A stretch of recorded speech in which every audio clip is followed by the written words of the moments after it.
to live long and freeze dry. It's Monday morning, and we're going to get the Blue Alpine loaded up with some trays.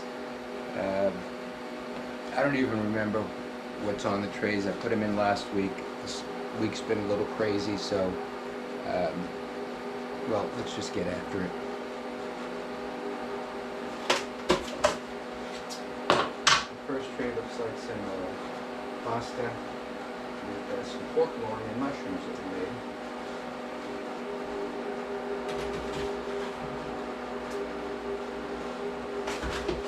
And we got some rotisserie chicken.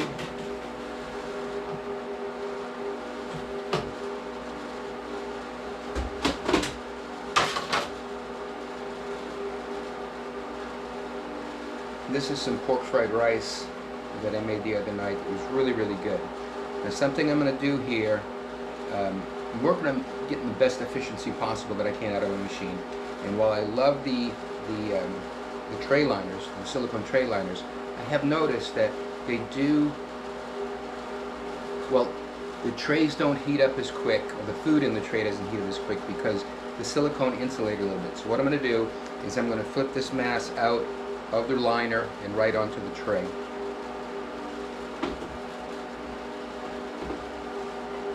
As you can see,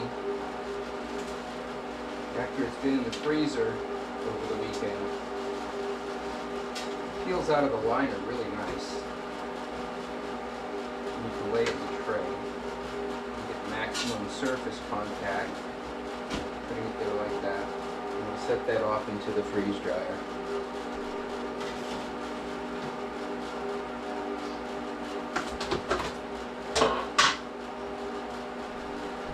Same situation here. We made some chicken and dumplings, and the dumplings came out terrible. So I pulled the dumplings out, and I took the rest, mixed the corn in with it, put it in a tray. I'm going to remove it from the silicone liner.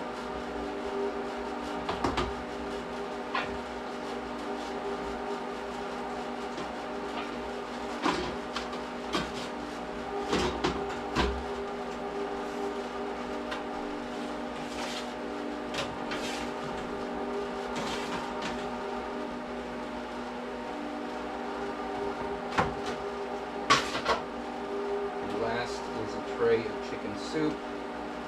Same thing. Silicone liner makes it easy to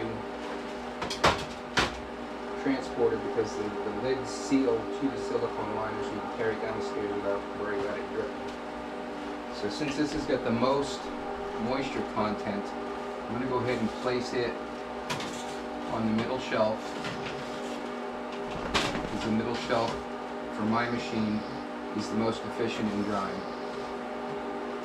Now, I've run my machine mostly on meat cycle because typically I do a lot of meat in the machine. We do a lot of the rotisserie chicken, ground chicken, ground beef, steak tips, and then all of our leftovers is going to be some meat in it. So run the machine on the meat cycle. Because it has sit in the freezer for at least 2 or 3 days, I can reduce the freeze cycle down to maybe 2 or 3 hours.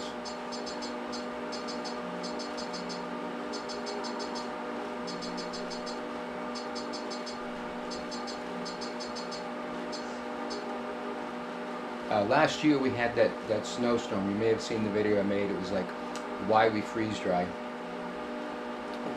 This weekend Becky and I went to a retirement party for someone that Becky used to work with, and we brought him a bunch of freeze-dried items, just, you know, as a gift. He was a fan of the Skittles and so forth, so we took him a bunch of stuff. But he was asking about the freeze-drying situation. I told him it's a great hobby for retirement, and he may be looking into getting himself set up. But when I get back to the why we freeze-dry, this whole thing in Spain, where thousands of young men bypassed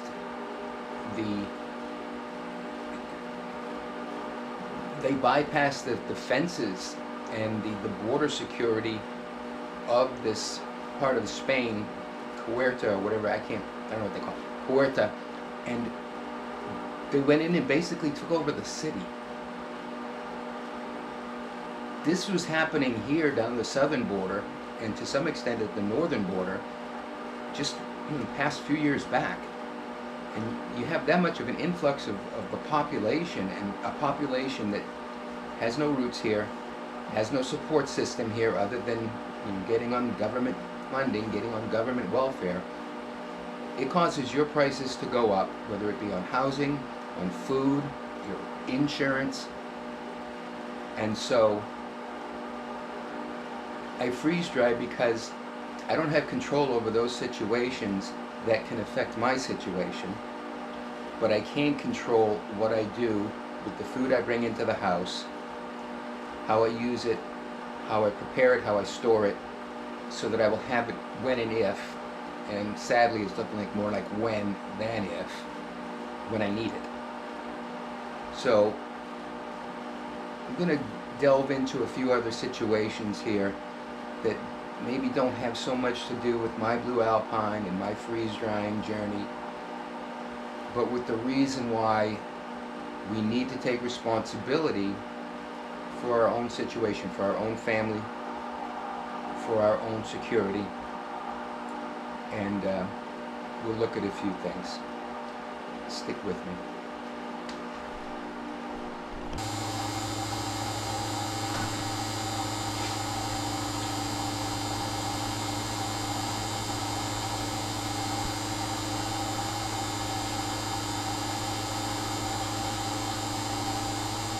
Okay guys, we're back.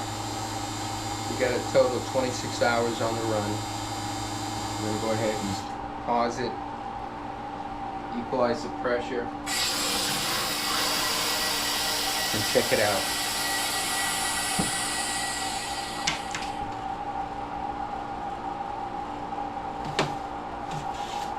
First tray is the pork fried rice.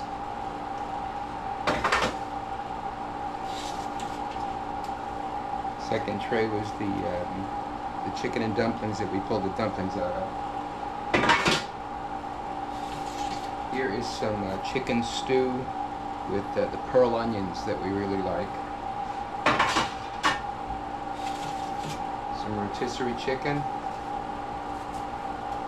This stuff really saves well and reconstitutes well. And the last tray was the macaroni bow tie with we put the pork medallions into the sauce. It was really tasty. So now that we know we're all done, we'll go ahead and stop and go into our defrost cycle. And it shuts everything down. The fan will run and the tray will stay warm to help melt the ice.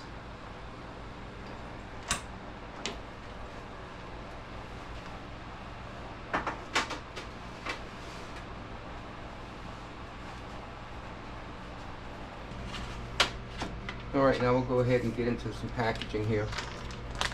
I'm going to put everything in Mylar. This stuff is all going into the long-term storage, and this batch here will officially, if I go with 3 servings on each, that's 15 servings, that will officially put us at 367 meal portions that we were able to produce through our Blue Alpine freeze dryer since the first of the year.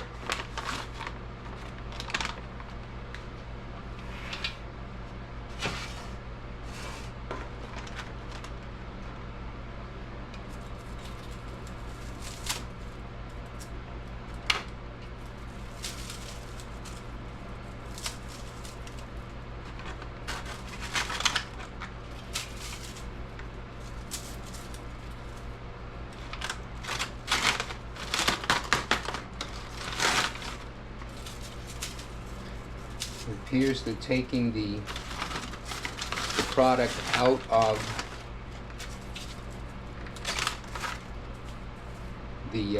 taking the product out of the silicone mats, removing the mats, the tray liners before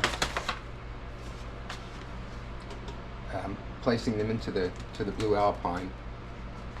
It seems to have helped out quite a bit as far as making the run more efficient, getting the product dried completely and up to temperature in the least amount of time.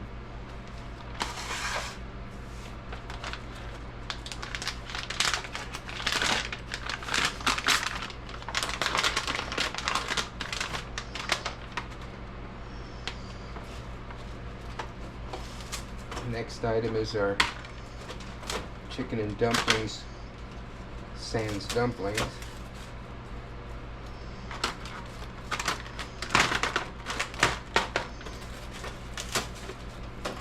Sadie girl, what are you doing down here?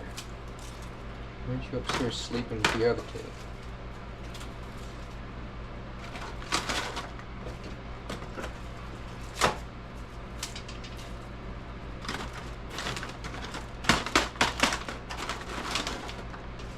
Some guys have a shop dog. I've got a freeze dryer dog. When she was a puppy, back when I was doing remodeling and so forth, I'd load her up in the truck and take her on jobs with me, and she just loved it. So, she's our old girl. She's pushing 8 years old, which makes me sad because when we got her, we made a deal that she was going to have to outlast me, and so she's going to have to hang out for a while longer because I'm going to be here a little bit.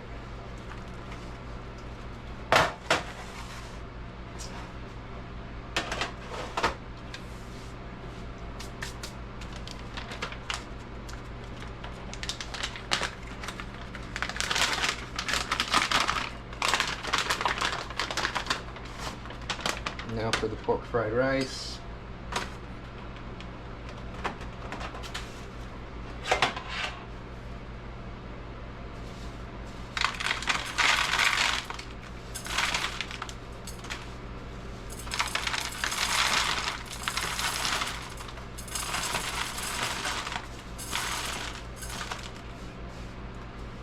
I don't know if any of y'all been keeping up with the news, but there was a report that I read the other day that's finally hit some of the network news, that 7 different states have had their water treatment systems hacked, causing issues with their computer systems that provide water service to their customers. Of course, they're blaming it on Iran. Whether it's Iran or not, I don't know. But it does point to, the fact that we are kind of at the mercy of a lot of other people. You get up every morning. I know I do. I get up in the morning, I run to the sink, and I fill the coffee maker, and don't even think twice that when I pull that handle, that water's going to come out. Well, what happens if we get hacked and you turn the handle and nothing happens? Are you prepared for that? We have gone to the extent of purchasing some water storage bottles. Each bottle holds, I believe, 7 gallons of water, and we have 5 of those. Excuse me. So, 5 times 7, what that's 35 gallons of water that we can store for the eventuality of some kind of a mishap or sabotage of the city water supply or the treatment plant. So we've got that kind of taken care of, and they say you need a gallon or 2 a day per person for drinking, and so 35 gallons will get us what, a couple of weeks. we also have gotten, or I have gotten into the habit of taking my whiskey bottles. You may not know it, but I am a bourbon fanatic, and I do have a favorite. So we purchase a lot of. Yeah, I drink a lot of bourbon, and I like it. But I take those bottles, clean them out, fill them with water, filtered water, and take them and store them down in the basement in the dark. And there's probably another 15 gallons kept that way. So these are, steps that you can take that don't require a heck of a lot of effort, but can really save you the day when somebody halfway across the world who's got a beef with our government decides they're going to mess with the water supplies. And it can be an inconvenience. It could also be a life and death thing. What if they came over and contaminated the water, and it's going to take a week to get the water back to where it'll be drinkable. Do you have another source of water? Are you on a well? Are you near a lake or a stream? Some place where you can get water that you could use through treating it, boiling it, filtering it. These are all things that you might want to keep in the back of your mind. Like I said, there's a lot of stuff going on that don't necessarily scream go out and get a freeze dryer, but they do scream, are you aware of your surroundings, your situation, and the minimal amount of effort that you should put in to securing your situation, to giving yourself, a step ahead of the rest of the people when everybody's scrambling for this, that, or the other. You don't have to be as frantic about it. You understand you've taken steps towards, being self-sufficient, and that little bit of peace of mind keeps your heart rate down, your blood pressure down, and you can maneuver your way through the crisis, through the inconvenience, whatever it is, and get to the other side without losing your mind. I'm going to go ahead and throw some oxygen absorbers in these, get them sealed up and labeled up, and put them on the shelf.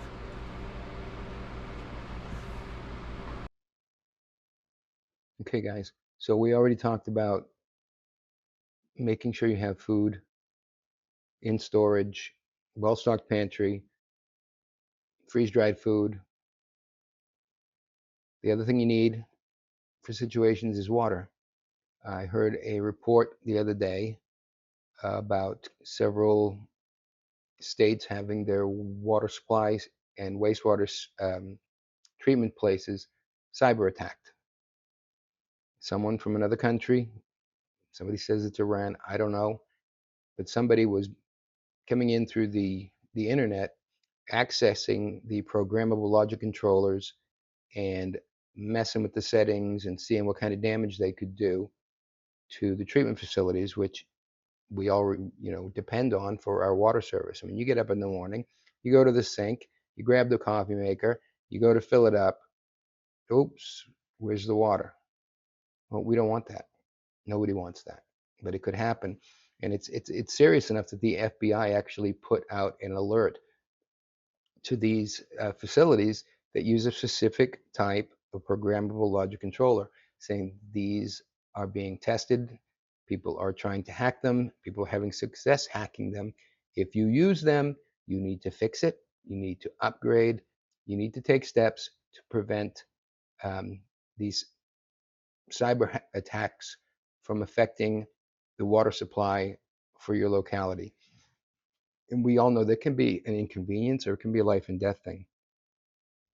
When you have a water main break, no water pressure, no water, they get it fixed. Then what do you got? You got boil orders.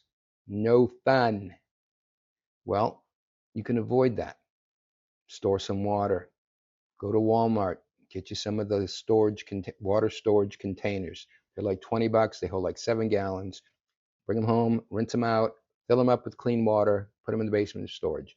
You need a couple of gallons of water per person per day for drinking, and then keep some other water. I know I fill my empty whiskey bottles. Yes, I drink a lot of whiskey, but I don't throw them away. I fill them with clean water after I've rinsed them out, emptied them, and then rinsed them out. And so we've got maybe 50, 60 gallons of water downstairs that is for drinking. And then you've got another 10 or 15 gallons that we can use for bathing, washing clothes, cleaning dishes, or whatever. It's a small investment that can help in a situation like this. It can be a real headache or a real issue. Another thing we have to take into account why we want to have, some supplies stored for us, whether the water and of course food, whether it's canned goods, dry goods, freeze-dried goods.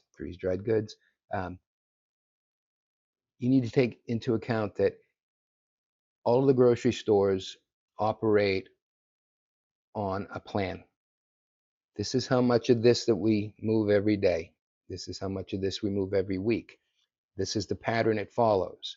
Okay, add to that 60,000 idiots coming across the border. This happened in Spain last month. Moroccans swum around the barriers and entered the country. And what are they doing? Well, they're using up the resources that the locals need.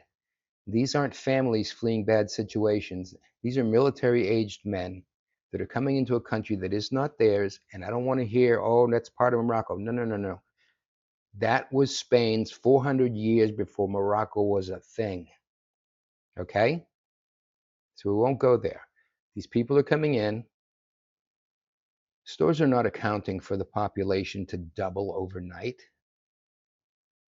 So people that normally, oh, hey, I'm going to run down to the store and grab this, that, or the other for lunch today. They get down there and the store shelves are bare. Why? Well, because these people come in, they went in and they took everything. Did they pay for it? Probably not. It doesn't look like they got a whole lot of cash on them. But all of those supplies have been depleted because people coming in illegally. We had a lot of this with the southern border. People from South America and from Africa coming to our southern border, coming in because the last president invited them. And what happened? It was harder to get groceries. Grocery prices went up.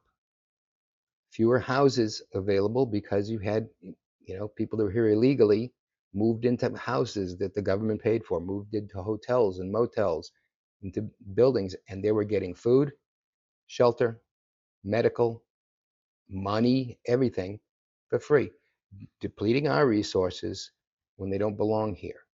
So if the situation happens where you do have an influx of people that are there that don't belong, grocery stores don't have the food, you have something to fall back on for as long as it takes for somebody to clean the mess up and send these people home. And yes, they need to go home. All right? So have the water, have your food storage, have at least a 72-hour emergency um, meals and water available. Take that worry off your plate. Secure your future, protect your family, live long and freeze dry.